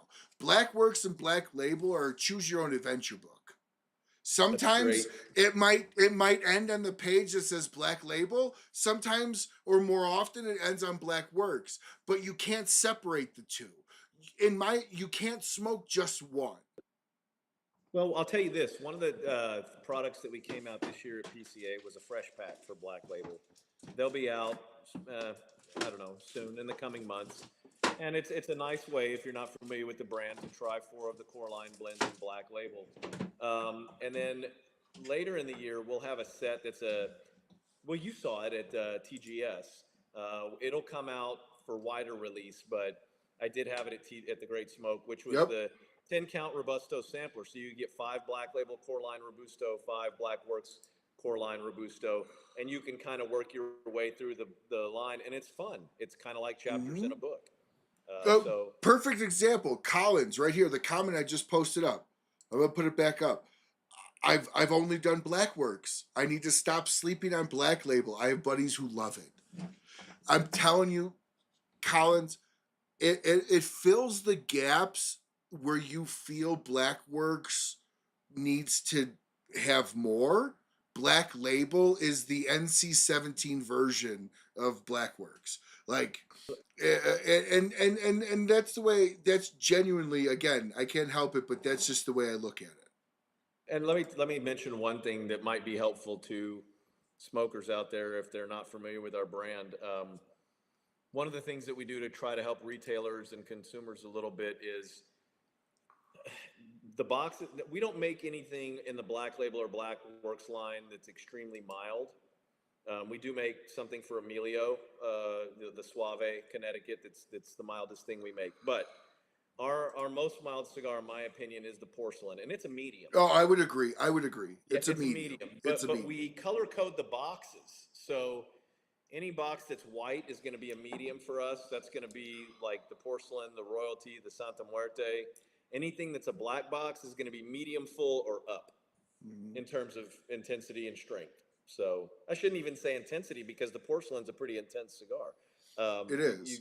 You'll get a lot out of it. But in terms of strength, that's one thing that we did. It's a little thing, but it's something to keep in mind if you're new to the brand, like the gentleman that was that posted up. He wants to start trying on Black Label. If he's more of a full body smoker, go for the black boxes. If he's more on the medium kind of stuff, pick something out of the white boxes. Now, what was just so you could spell it, because I am awful. We have a comment here. What is your website again? Can you spell that? Yes. O, V as in Victor, E, J, A, N as in Nancy, E, G, R, A, cigars.com. Ovejo Negro Cigars. Ovejo Negra. It is Negra. N-E-G-R-A. Okay, so Negra. Oveja, they both end in A, but they're not separated. It's all one.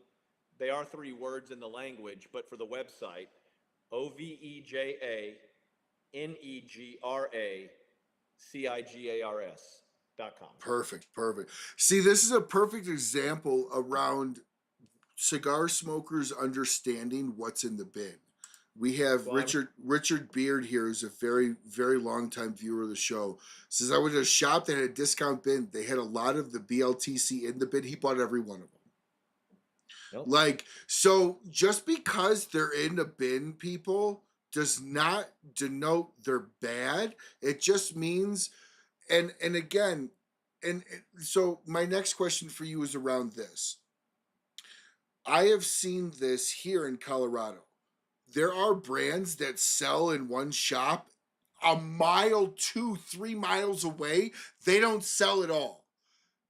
How do you, as a brand owner, come to and retail side too? How do you fight that and overcome that, or do you just go, we've got this shop and that's the only shop we have? We try to get ahead of it by asking the managers and the people that know their customer base, what do your people like?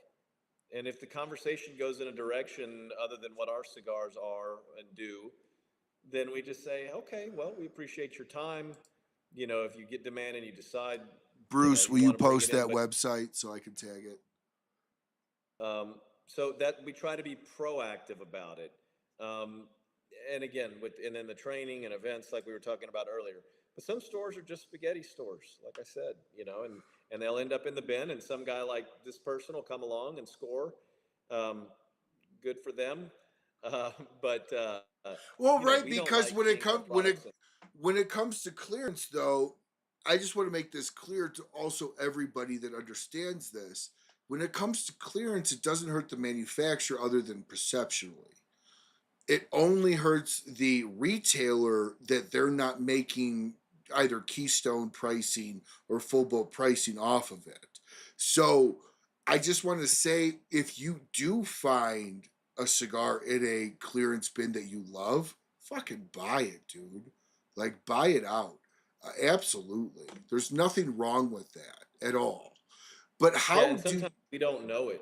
Most of the time, we don't know it that because was going to be my next question. Do we would businesses have had tell the you? conversation about, okay, why do we think this isn't working here? Is there anything we can do? Do we need to have an event? Do we need to see about a buyback? Do we need to, let some of our bigger fans know that, hey, they have the, like, to the point you're making, there's many times when I'm out on the road, there are many people I know that'll tell me, I'm looking for this product, and I'll ask the retailer when I get there if I see it.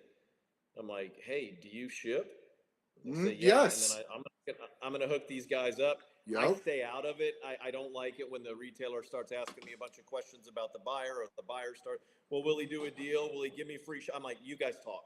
I just let you know you wanted product X. Product X is here. It's like the guys, right, that drive you nuts out in front of the sports arena or the concert. There's a guy over there going, hey, I'm selling tickets, and a guy over here going, oh, anybody got tickets? It's like, you guys figure it Well, out. at that point in time, it's a what is it worth to you as a retailer to sell it and move it, and what is it worth to you as a buyer, because you guys are at a spot where you do have people hunting your shit down. Yeah, for sure. How does that make? Did you think 3 years into this brand when you came in that you would have people going, where the fuck do I find your product? I don't care if it's across the country. I need to know, how do I get, like, what does that make you feel like when you see Oh, it that? feels, I mean, how can you feel any other way than great about it? I mean, uh, uh, I knew pretty early on with the morphines, the nocturnes, the Bishop's blends, the demand for those products. I knew that there were people out there that were going to be in pursuit of those types of products. So when have you guys, and I genuinely don't know this because I don't really look at lists. I'm jaded, I guess, being in the cigar industry in that sense that I don't really look at lists. I smoke what I like. I smoke my friends' cigars.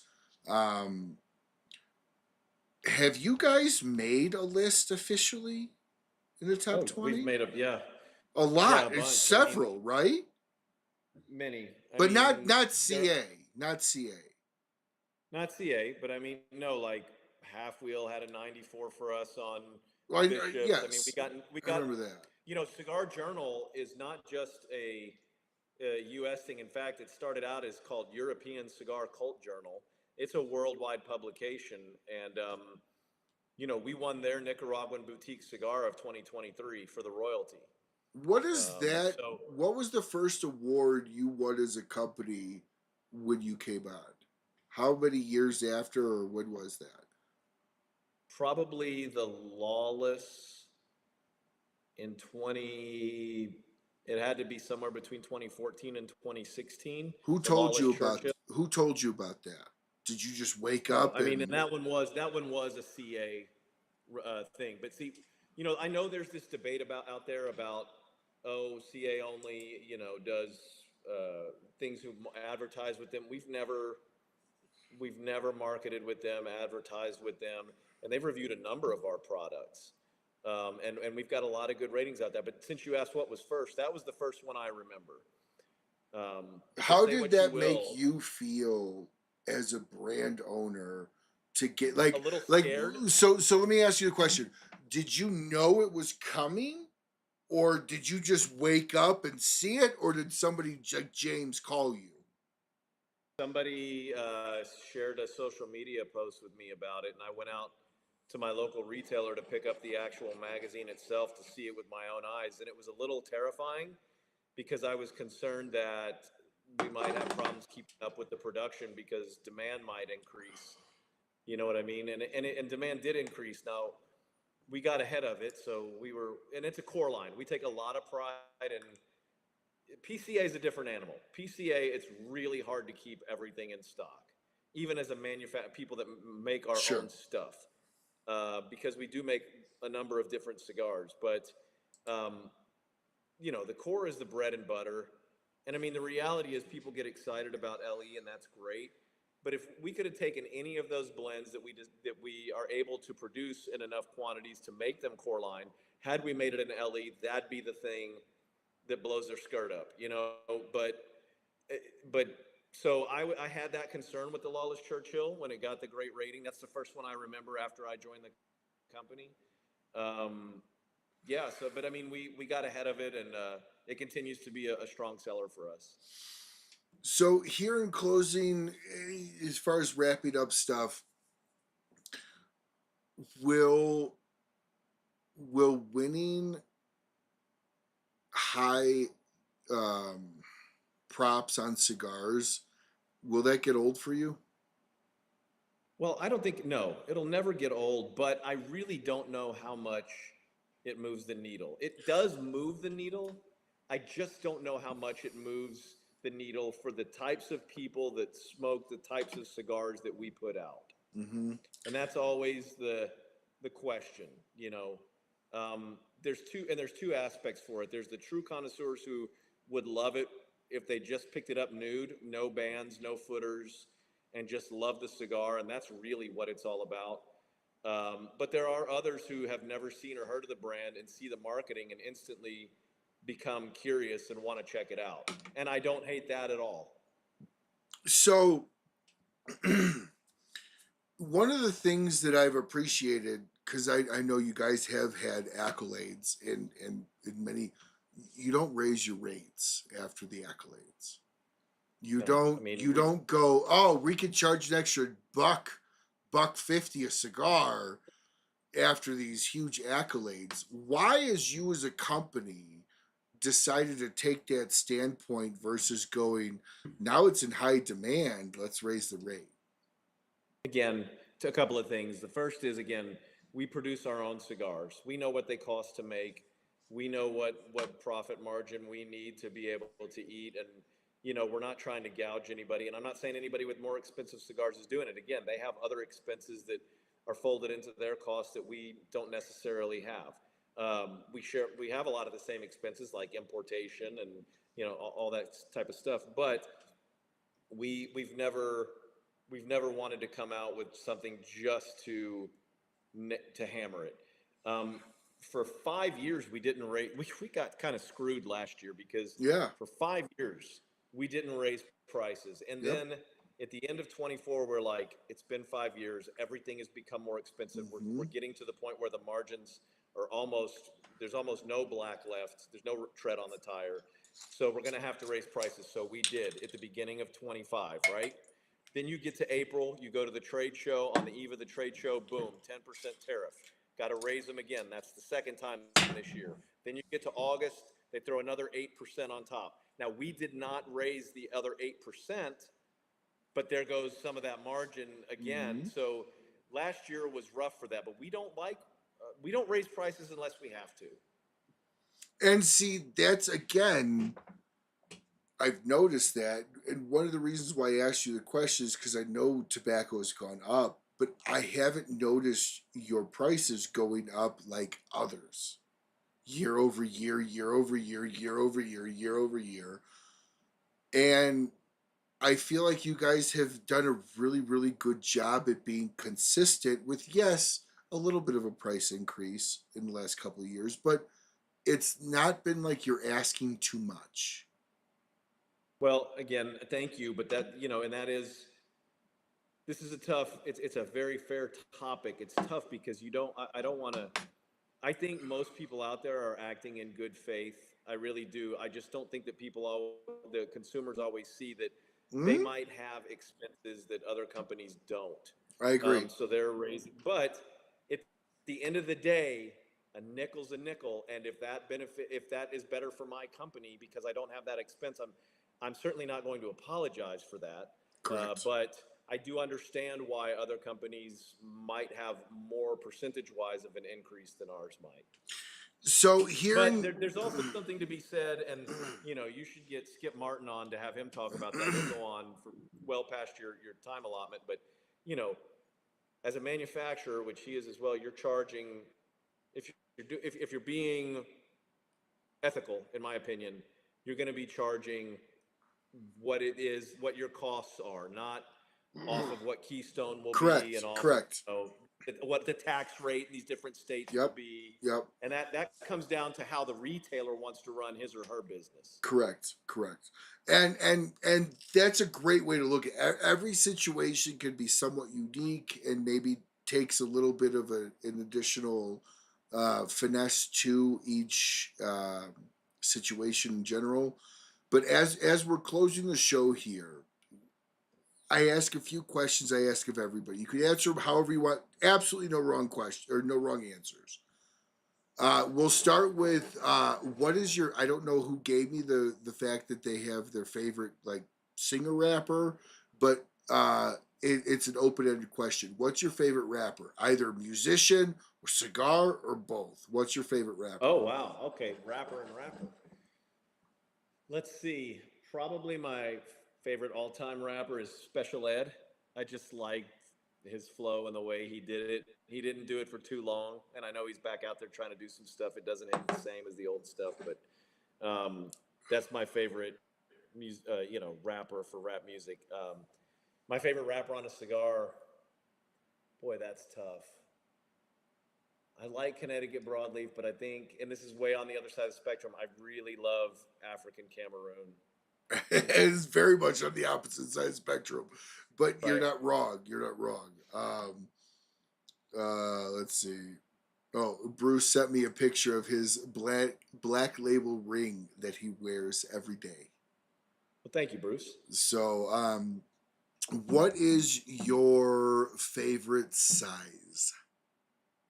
My favorite size of cigar, 6 by 46 Corona Larga, What's your favorite cut? straight cut. You don't do the blenders or manufacturer fingernail pick. Fingernail, in desperate times call for desperate measures. But yeah, no, I like I like an open carburetor. I want that air coming through. What is your favorite you activity? Me activity, Mm-hmm. either listening to my records in my office all day as I work, or on the rare occasion I get to take Chewy out here and kind of forget everything. I just love driving that truck. It's it's not my everyday vehicle, but I usually can get it out about once every week or once every 2 weeks. Just tooling around in that, having a cigar. It's the only vehicle I smoke in, other than my reps, but that's because they're okay with it. Um, yeah, yeah, those are kind of my two big joys for myself. I'm a family guy, like I mentioned in the pre-show. I have 3 children, so of course they have my heart. But for me on my alone time, that's where I'm going to be. I'm going to either be listening to my records or driving the truck. What is your favorite genre of reading material? Of reading, history, Okay. historical. Yeah. This leads in perfectly to the next question. If you had one historical figure, can't say Jesus. If you had one historical figure to smoke a cigar with, specifically a Ovejo Negro cigar, what would the cigar be and who would it be? I'll say who it would be first, and it's not because he was a good human, but Augusto Pinochet was such a son of a bitch, and it Mm-hmm. happened during a time I was alive. He's dead now. I would really like to know how that guy's mind worked. Down from Chile. What cigar would it be? I'd want to give him something raw, just to try to fuck them up. I probably like the Memento Mori. Okay, okay. Yeah. What is your favorite pairing with a cigar as a standardized pairing where you can't go wrong in your mind? Everybody's gonna think this isn't very black sheep, but I do love my Macallan 12 neat with an NBK Corona Larga. God, that NBK is amazing. Oh, I love that NBK so much. So many fond memories of great cigars with that NBK. And you guys were with the NBK, and I don't know, you guys have been in 4 or 5 of Smokin's Cigar of the Month clubs, maybe. And that Yep. NBK by far was amazing. Thank you. Inside It's of like I that, said, it's one of my favorites in the lineup. I like it's the fact that it's a fantastic. closed foot. It punches you in the nose when you light it up, and then it kind of fades away. I love the retro hail on that cigar. I love that's the 6x46. I love that it's box pressed. Not all. Not Hmm. that doesn't mean I'm. I'd say 90% of the cigars I smoke are not box pressed, but for whatever reason, that blend and that size and that box press and that closed foot, it just does it for me. Now, my last question of the night is actually from inside the actor studio. I always say that because I don't want anybody to think that I actually came up with the question. But it's a very good introspective question with zero wrong answers. When you meet your creator, whoever it is you think it is, what do you want to hear?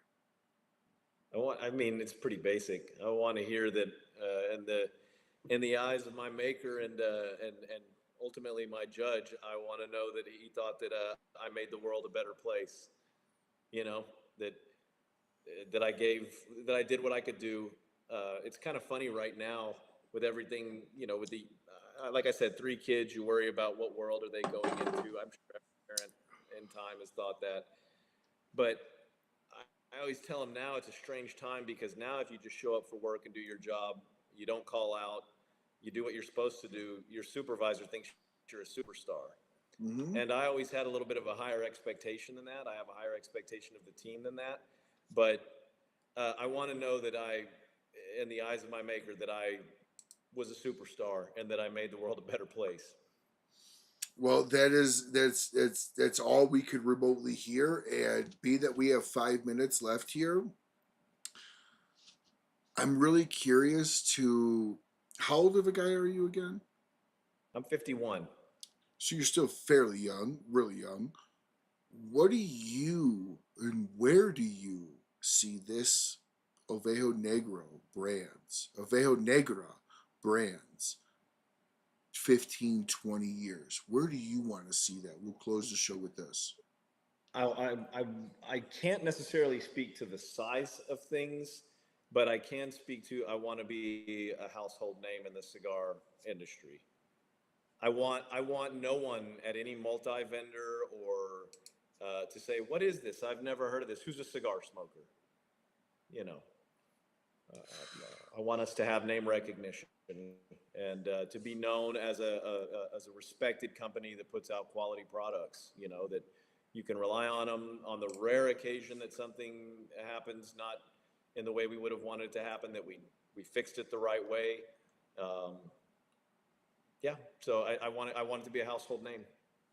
Well, Derek, I think you're very very fucking close to a household name.